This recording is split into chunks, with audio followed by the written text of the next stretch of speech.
यमुनोत्री दर्शन के इस छोटे सी यात्रा में मैं सिद्ध शंकर मिश्र आप सभी का स्वागत करता हूं। दोस्तों, 4 धाम कहने को तो ये केवल 4 छोटी छोटी जगहों के नाम हैं, यमुनोत्री, गंगोत्री, केदारनाथ, बद्रीनाथ। लेकिन अगर देखा जाए तो ये केवल 4 जगहें, 4 स्थान नहीं, बल्कि हमारी प्राचीन हिंदू सनातन संस्कृति के सभ्यता के 4 मजबूत स्तंभ हैं, जिस पर कि हमारी पूरी की पूरी सभ्यता और हजारों हजार साल पुरानी संस्कृति टिकी हुई है। भगवान भोलेनाथ की असीम कृपा हुई, जो मुझे और मेरे 3 साथियों को इस बार 4 धाम की यात्रा करने का अवसर मिला। तो मैंने सोचा कि इस बार इस 4 धाम की यात्रा को, चूंकि हमारा भी पहली बार है, सबके साथ इस यात्रा को बांटा जाए और अपने अनुभव आप सभी के साथ साझा किए जाएं। तो आइए हम आपको लिए चलते हैं सबसे पहले धाम यमुनोत्री की ओर, और अपनी यात्रा हम शुरू करते हैं हरिद्वार से। हरिद्वार से शुरू करके हम पहुंचे बड़कोट, और बड़कोट में जिस स्थान पर हम रुके उस स्थान से उस यात्रा को हम आगे बढ़ाएंगे। मुझे पूरी उम्मीद है कि आप सब लोग इस यात्रा को ध्यान से देखेंगे और देख करके प्राकृतिक आनंद लेंगे और नए नए अनुभव प्राप्त करेंगे। और जब कभी भी आपका 4 धाम का मन होगा तो हमारे बांटे गए अनुभवों से आप भी नए अनुभव प्राप्त करेंगे। आइए अपनी यात्रा को यहीं से प्रारंभ करते हैं। जय भोलेनाथ, जय श्री काशी, जय। नमस्कार साथियों, जैसा कि कल हम लोग यमुनोत्री के लिए निकले थे, लेकिन रात होने की वजह से हम लोग बड़कोट में ठहरे हुए हैं। और अब सुबह सुबह हम लोग सब लोग तैयार हो गए हैं, अब निकल रहे हैं यमुनोत्री की यात्रा के लिए। यमुनोत्री यहाँ से 50 किलोमीटर की दूरी पर है, जिसमें से 40 किलोमीटर हमको ड्राइव करके जाना है और 6 किलोमीटर के आसपास लगभग हम लोगों को ट्रैक करना है, पैदल चलना है। मैं तो सुबह सुबह नहा लिया यहीं पर, हमारे मित्र गुप्ता जी और ठाकुर साहब ये लोग वहीं गौरी कुंड में स्नान करेंगे। मौका लगा तो हम भी कर लेंगे और आगे आपको दिखाएंगे कि किस तरह से यमुनोत्री का दृश्य है। चलिए आगे बढ़ते हैं।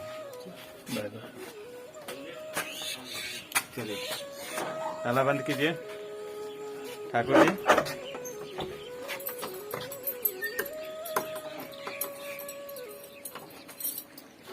चाबी रखो भाई, रुक जाओ 2 मिनट।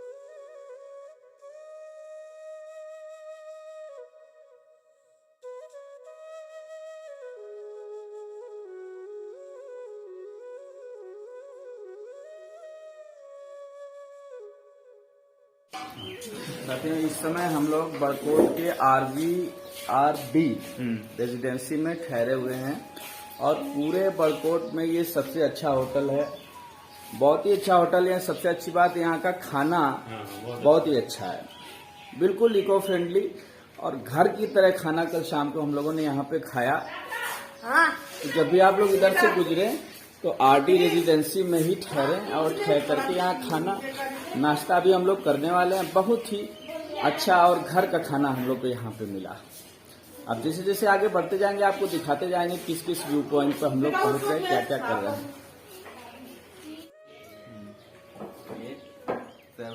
आलू का पराठा फेमस है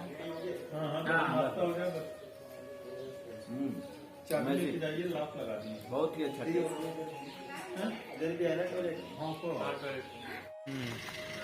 बोलेंगे। ये देखिए साथियों, ये आपके पीछे RG रेजिडेंसी है, यहीं पे हम लोग ठहरे हुए हैं बड़कोट में। और इस समय हम लोग निकलने वाले हैं यमुनोत्री के लिए। और ये देखिए हमारे कृष्ण भाई, ये इस होटल के मालिक हैं और ये सरकारी स्कूल में पढ़ते हैं। अभी अपनी बस का इंतजार कर रहे हैं स्कूल जाने के लिए, और इनको शुभकामनाएं हमारी तरफ से। लौट के आज शाम को फिर हम लोग यहीं पे ठहरने वाले हैं, और आज शाम को इनके साथ समागम होगा। क्यों होगा कि नहीं? हैं? ये गाना वाना सुनाएंगे। हाँ, और मिश्रा जी गाना सुनाएंगे आज। हाँ, गाना सुनाएंगे। प्रोग्राम होगा आज शाम। ठीक है। और गाड़ी हम लोग की तैयार है। कहाँ है? बिल्कुल कार रेडी खड़ी है निकलने के लिए। शाम और को अगर जैसे ये हम लोग अंकल मिल यमुनोत्री जाए तो पहुंचेंगे फिर एक आपको गाना तुरंत सुनाएंगे। आपको अपडेट करेंगे कि हम लोग यमुनोत्री पहुंच गए। ठंडी लग रही है? धन्यवाद। तो दोस्तों हम लोग बैठ चुके हैं अपनी कार में और हम चारों लोग, हमारे सुनील भाई, धर्मेंद्र भाई सबसे आगे बैठे हुए हैं, हमारे ड्राइवर साहब हैं ये अजय भाई। और देखिए सड़क पर किस तरह से बड़े टेढ़े मेढ़े रास्ते हैं पहाड़ों के।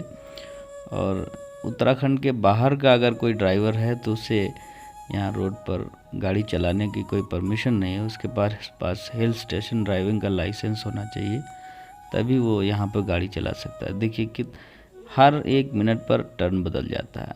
और सामने देखिए कितना सुंदर प्राकृतिक दृश्य नज़ारा, पहाड़ों की सुंदर खूबसूरती। हिमालय की गोद में इस समय हम लोग चल रहे हैं और लोग आ भी रहे हैं, जा भी रहे हैं। कुछ लोग यमुनोत्री से वापस आ रहे हैं, कुछ लोग यमुनोत्री की ओर जा रहे हैं। ये पूरा रास्ता पहाड़ों को काट करके बनाया गया, आप देख सकते हैं। ये कच्चा रास्ता इस वक्त जिस पर कि हम लोग चल रहे हैं।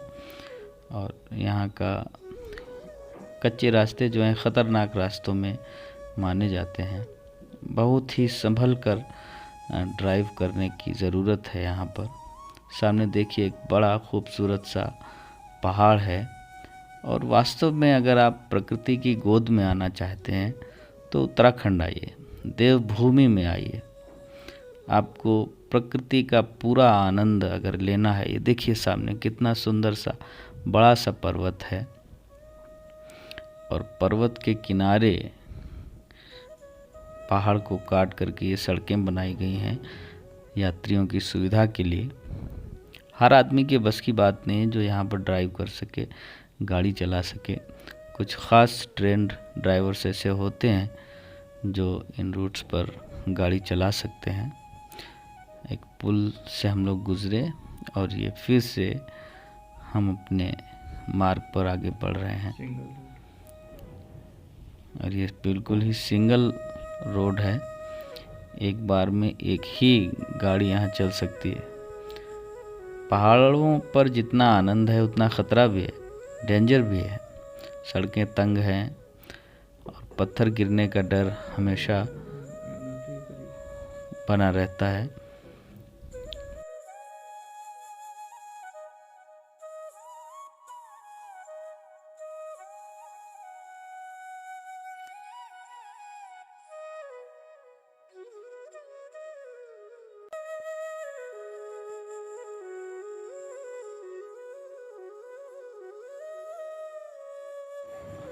बोलिए यमुना मैया की जय हो। जैसा कि हम लोग बारकोट में रात को रुके हुए थे और अब हम लोग इस समय जहाँ से यमुना जी की चढ़ाई होती है, यहाँ से 6 किलोमीटर की दूरी पर माता यमुना जी का दर्शन स्थल है। और यहाँ से जैसे कि अभी हम लोग 5-6 किलोमीटर ऊपर चढ़ेंगे और सामने जैसे पदयात्रा दिख रहा है, मतलब घूम गोल गोल घूमते हुए। तो यहाँ थोड़ा सा ऑक्सीजन की जो है मतलब दिक्कत होती है हल्का फुल्का, और वो विशेष तौर से ज़्यादा तो मतलब जो बुजुर्ग हैं उनके लिए काफ़ी दिक्कत होती है। और हम लोगों को भी मतलब ऐसा भी कोई दिक्कत तो महसूस नहीं हुई। और आगे चलते हैं, देखते हैं कि मतलब क्या दिक्कत हो रहा है। और बस ऊपर माता जी के आशीर्वाद से हम लोग जो है उनका दर्शन करें। और माता यमुना जो है हम सबके साथ में सारे लोगों को यहाँ पे जो भी भक्तगण आ रहे हैं उनका कल्याण करें और समस्त जगत का कल्याण करें। सत्येंद्र गुप्ता जी की शुभकामनाओं के साथ हम लोग यात्रा शुरू करने जा रहे हैं। और अभी जो ये सामने आपने देखा, यही यमुनोत्री द्वार है और इसके ऊपर माँ यमुना जी की सुंदर सी एक प्रतिमा लगाई गई है, जिससे कि हमें पता चले कि ये यमुनोत्री द्वार है। सभी यात्री जो कि यमुनोत्री की यात्रा चढ़ने वाले यहीं से प्रवेश करते हैं। ये देखिए चारों तरफ पहाड़ों से घिरा हुआ ये क्षेत्र है और ये पहाड़ों का मौसम बड़ा अजीब होता है। अक्सर कर यहाँ बारिश होती रहती है, इसीलिए मैंने ये रेनकोट आप देख रहे हैं सामने, सफ़ेद कलर का डाला हुआ है। और ये रेनकोट जो है यहीं पर मैंने ख़रीदा है लोकल दुकानदारों से मात्र 50 रुपये में। And it is totally use and throw. एक बार इस्तेमाल कीजिए और फेंक दीजिए। अब हम प्रवेश कर चुके हैं यमुनोत्री द्वार के अंदर और धीरे धीरे हम लोग आगे बढ़ेंगे। सामने देखिए, ये आपको बर्फ़ का जो पहाड़ स्पष्ट रूप से दिखाई पड़ रहा होगा। ये जो बर्फ़ का पहाड़ है वास्तव में यही यमुना नदी का उद्गम स्थल है। ये बर्फ़ का ग्लेशियर है। ये जब पिघलता है तो जलधारा यहाँ से निकलती है और यमुनोत्री तक पहुँचती है, जहाँ पर जाकर के हम माता यमुना के जल में स्नान करते हैं। ध्यान से देखिए, पूरी तरह से बादलों से ढका हुआ। बोलो यमुना मैया की जय। डिलीट तो कर दिए हैं, लेकिन अब डिलीट नहीं होगा। केवल एक ही फोटो डिलीट नहीं होगा। देखिए हम लोग यमुना माता की तरफ जो आगे चढ़ रहे हैं और अभी यहाँ से 4 किलोमीटर की दूरी है। और जो बड़े ही माता जी के आशीर्वाद से यहाँ पे कोई जवान हो, बुजुर्ग हैं, सब लोग जो है बड़े उनके आशीर्वाद से आगे चल रहे हैं। और थोड़ा सा ऑक्सीजन की दिक्कत होती है यहाँ पे, और जो जगह जगह पे मतलब ऑक्सीजन हम एक साथ ही चल सकते हैं।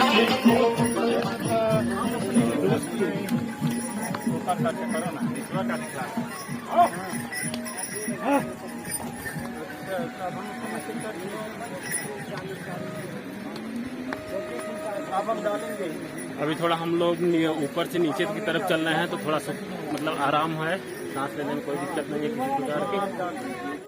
हाँ बिल्कुल बिल्कुल। और अभी हम आपको दिखाएंगे एक बुजुर्ग जो काफ़ी एज है उनका, नियर अबाउट 60 साल की होंगी, और उनको हम दिखाते हैं कितनी आसानी से जो है चढ़ाई कर रही है माता जी के दर्शन के लिए। अभी यहाँ पालकी वगैरह भी बड़ी आसानी से घोड़े चक्कर, बहुत मनमोहक दृश्य दिखाते हैं। तो मेमोरी बढ़ जाएगा ज़्यादा। देखिए एक दादी है जिनकी एज काफ़ी है, बहुत ही आसानी से चल रही हैं और इन्हें कोई किसी प्रकार की कोई दिक्कत नहीं।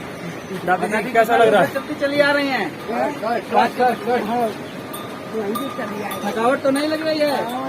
अच्छा अच्छा, चली जाएंगी वहाँ तक? जाएगा। और बहुत ही बचा के चलना पड़ता है, क्योंकि घोड़े और खच्चर जो भी हैं, कभी उनका पैर स्लिप कर जाता है। और ऊपर चढ़ने में थोड़ा सा बोलने तो दिक्कत होती है। अभी और ऊपर चलेंगे तो दिखाएंगे बहुत ही मनमोहक दृश्य। और इसमें कुछ दिलचस्प है हमारा ये हमारे देखिए आंटी के साथ में सब साथ में देखिए, और बहुत ही अच्छा दृश्य है।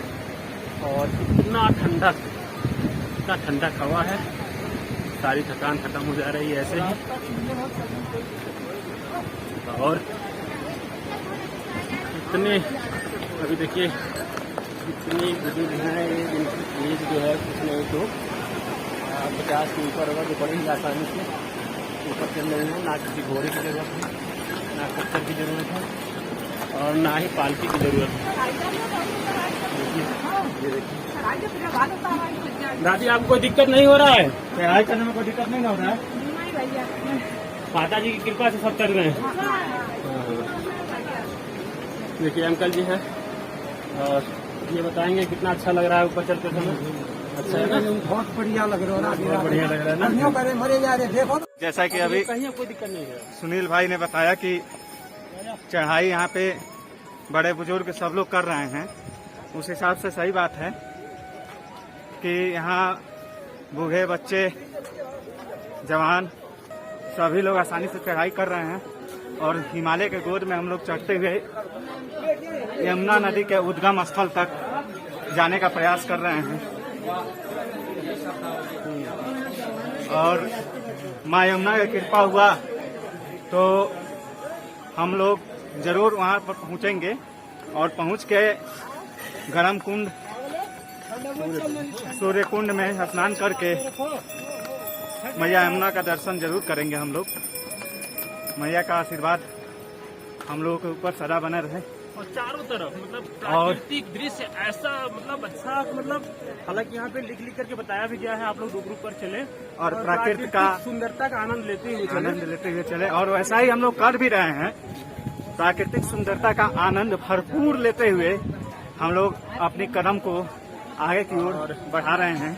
हम उन लोगों को भी मतलब और हमारे साथ दिवाकर जी भी हैं जो इलाहाबाद से आए हैं, सुनील लखनऊ से आए हैं, मिश्रा जी कानपुर से आए हैं और मैं खुद गोपालगंज बिहार से आया हूं।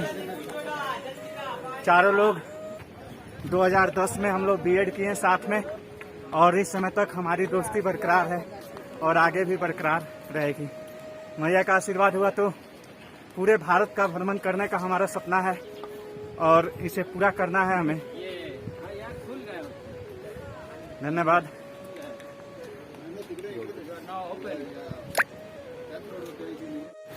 साथियों, जैसा कि प्रकृति का आनंद लेते हुए हम लोग जा रहे हैं, बीच में लोगों का स्वास्थ्य भी खराब हो रहा है, तो यहाँ पे चेकअप करने के लिए हमारे डॉक्टर साहब भी मौजूद हैं।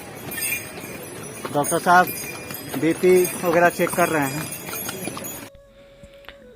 साथियों, यात्रा हम लोगों की लगातार जारी है और जिस तरह से आप सामने देख पा रहे हैं, चारों तरफ पहाड़ ही पहाड़ हैं। बड़ा सकरा सा छोटा सा रास्ता है। एक तरफ पहाड़ है और दूसरी तरफ खाई है और उसी छोटे से रास्ते पर देखिए सामने से घोड़े, खच्चर, पिट्ठू, पालकी, पैदल। और मज़े की बात तो ये है कि ये एक ही रास्ते से सभी आ रहे हैं और एक ही रास्ते से जा रहे हैं, जिससे कि ये रास्ता पूरी तरह से कंजस्टेड हो गया है। कंजस्टेड होने की वजह से कुछ दिक्कतें तो हो रही हैं। बारिश भी यहाँ पर होती रहती है और जब बारिश होती है तो इस रास्ता पूरी तरह से गीला हो जाता है कीचड़ से और घोड़ों और खच्चरों की लीद से। कपड़े भी ख़राब होते रहते हैं। दुर्गम रास्ता है, दुर्गम मार्ग है, लेकिन जिस गंतव्य तक हमें पहुंचना है वहां तक पहुंचने के लिए इन कठिनाइयों का सामना हमें करना पड़ेगा, तभी इस चार धाम यात्रा का फल हम सभी को मिल पाएगा। आप देख सकते हैं कि हम सभी लोग, हमारे साथ हज़ारों यात्री, इनमें बुज़ुर्ग भी हैं, नवयुवक भी हैं, नवयुवतियाँ भी हैं, सभी लोग बड़े जोशो खरोश के साथ यमुनोत्री के दर्शन के लिए आगे बढ़ रहे हैं, बढ़ते जा रहे हैं। इसमें कई लोग तो ऐसे हैं जो 70 की उम्र भी पार कर चुके हैं। साथियों, लगभग 6 किलोमीटर का दुर्गम सीधा चढ़ाई का रास्ता पार करने के बाद अब सौभाग्य से हम लोग यमुनोत्री पहुंच चुके हैं।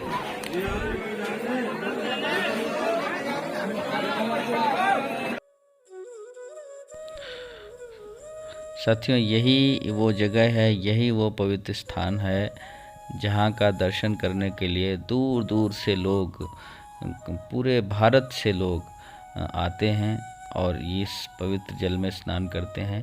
यही यमुनोत्री, यमुना का उद्गम स्थल है, माँ यमुना का उद्गम स्थल है।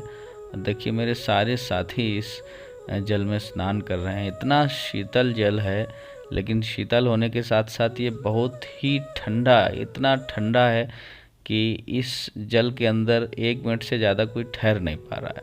बहुत ही ठंडा जल है, क्योंकि सीधे बर्फ़ के ग्लेशियर से बर्फ़ पिघल करके नीचे आ रही है। एक्चुअली ये यमुना का जो आप सामने उंगली देख रहे हैं उद्गम स्थल, ऊपर जो सबसे पहले हमने आपको बर्फ़ का पहाड़ दिखाया था, वहाँ से इसका उद्गम स्थल है, लेकिन वहाँ तक हम लोगों को जाने की परमिशन नहीं है। तो यहाँ पर हम लोग यमुनोत्री का दर्शन करते हैं और स्नान करते हैं। मेरे सारे दोस्तों ने स्नान कर लिया है यमुनोत्री के जल में। एक सुंदर सा नज़ारा यहाँ देखने को मिलता है और थोड़ी सी असभ्यता भी यहाँ देखने को मिलती है। ये पवित्र स्थान है, इसकी सुंदरता को बनाए रखना हमारा सबका कर्तव्य है। लेकिन कुछ यात्री ऐसे आते हैं जो अपनी साड़ियाँ, अपने कपड़े इस जल में फेंक जाते हैं, जो कि इस पानी को पूरी तरह से गंदा करने का काम करते हैं।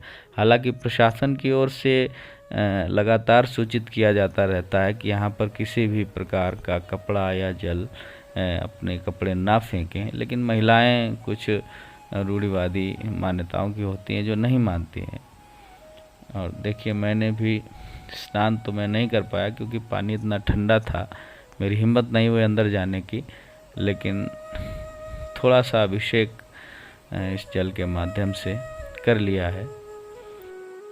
यमुना नदी में स्नान करने के बाद अब हम लोग मंदिर की ओर प्रस्थान कर रहे हैं। वहाँ मैया यमुना की पूजा अर्चना करने के बाद फिर हम वापस नीचे की ओर जाएंगे। बड़ा ही सुंदर नज़ारा है। साथियों, हम सारे लोगों ने अब स्नान कर लिया। गुप्ता जी देखिए छाता और बैग लेकर के बिल्कुल तैयार खड़े हैं मंदिर के अंदर जाने के लिए। और देखिए, ये यमुना माता का मंदिर है। हम बाहर से आपको इस मंदिर का दृश्य दिखा रहे हैं क्योंकि मंदिर के अंदर हम लोगों को किसी भी प्रकार की फोटोग्राफी या वीडियो मेकिंग की परमिशन नहीं है। और यही यमुना माता का मुख्य मंदिर है जिसके अंदर हम यमुनोत्री में स्नान करने के पश्चात यहाँ पर यमुना माता का दर्शन करते हैं। इसी मंदिर परिसर के अंदर सूर्य कुंड है जहाँ पर गर्म पानी की धारा प्रवाहित होती है। लोग उसमें स्नान भी करते हैं। हालांकि परमिशन ना होने की वजह से हम आपको दृश्य नहीं दिखा सके हैं, लेकिन यहाँ पर अब मौसम बहुत ही ख़राब हो रहा है। ये एक ऐसी जगह है, पहाड़ के बिल्कुल पर्वत के ऊपर है और यहाँ पर मौसम किसी भी समय बदल सकता है, ख़राब हो सकता है। इस समय प्रशासन की ओर से लगातार हमको चेतावनी मिल रही है कि जिन यात्रियों ने दर्शन कर लिए हों कृपया अपने मार्ग पर वापस चले जाएं। तो चलिए देखिए, हमने वापस चलना शुरू कर दिया है। अब हम उसी स्थान पर मिलेंगे जहाँ से हमने अपनी यात्रा शुरू की थी। साथियों, अब हम लोग पूरी यात्रा को समाप्त करके नीचे आ चुके हैं और अपनी गाड़ी में बैठ चुके हैं। जैसे कि आपने अभी सामने देखा, बिजली चमक रही है, मौसम ख़राब हो रहा है और बारिश होने की पूरी संभावना है। हल्की हल्की बूंदें भी यहाँ पर पड़ रही हैं। हमें ऐसा लगता है कि आगे मौसम बिल्कुल ख़राब होने वाला है। रात भी काफ़ी हो चुकी है, हम लोगों को उतरने में काफ़ी टाइम लग गया क्योंकि रास्ता सकरा था और काफ़ी थके हुए भी हम लोग थे, इसलिए शाम हो गई उतरते उतरते। और रात में पहाड़ों पर गाड़ी चलाना काफ़ी मुश्किल होता है। देखिए, बारिश शुरू हो चुकी है और सामने देखिए कितनी तेज़ बिजली कड़क रही है और चमक रही है। सभी वाहन बड़ी सावधानी से चल रहे हैं, सभी ड्राइवर्स बड़ी सावधानी से अपनी अपनी गाड़ियाँ चला रहे हैं। और हमारे जो ड्राइवर हैं वो बड़े अच्छे हैं, वो भी बड़ी सावधानी से चल रहे हैं। बारिश काफ़ी हो रही है और बारिश में हालांकि एक्सीडेंट होने का ख़तरा तो रहता ही है। तो काफ़ी दुर्गम रास्ता है और इस पूरे दुर्गम रास्ते से गुज़रते हुए वापस हमें बड़कोट के अपने होटल में हर हाल में आज पहुंचना है। साथियों, मौसम बेहद ही ख़राब है। मैं आपको बता नहीं सकता इस समय यात्रियों की, केवल हम लोगों की नहीं लेकिन जितने भी लोग इस सड़क पर चल रहे हैं सबकी धड़कनें रुकी हुई हैं कि पता नहीं किस समय क्या हो जाए। क्योंकि मार्ग तो ख़राब है, रास्ता ख़राब है, लेकिन बारिश भी हो रही है। पहाड़ों का पानी जो है पहाड़ों से रिस करके सड़कों पर मलबे के रूप में बह रहा है। इससे गाड़ियों को फिसलने का भी खतरा रहता है, गाड़ी फिसल सकती है। इसीलिए यहाँ पर गाड़ी चलाने में बहुत ही हमें सावधानी की ज़रूरत है। लेकिन अगर भगवान भोलेनाथ की और यमुना माँ की कृपा हुई तो हम सुरक्षित अपने स्थान पर ज़रूर पहुँचेंगे। काशी विश्वनाथ महाराज की जय हो।